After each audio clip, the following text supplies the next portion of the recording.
Have you ever been in a debate online or with a friend and you're talking about something like climate change?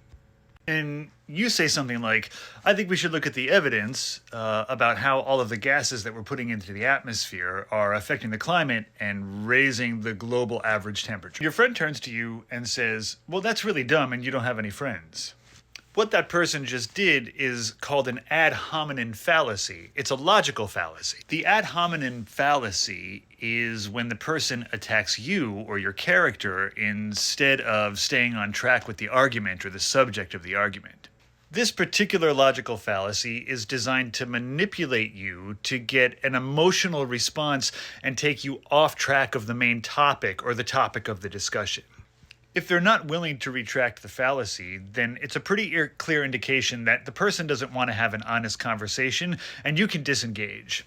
So if you find yourself in the middle of a debate with someone online or with someone you know or in any kind of a conversation, and they wind up insulting you after you bring up what you think might be a good point, they're committing what's called the ad hominem fallacy. And you can either ask them to retract the fallacy and get back on track, but if they're not willing to do that, then chances are they're not willing to have a meaningful, honest conversation. And the best thing to do is to just disengage. When you learn about logical fallacies and cognitive biases, and you can recognize them in your own thinking as well as the other person's thinking or the way that they're arguing, you can avoid being manipulated by what you see on the media or the news or social media or in relationships. That's critical thinking.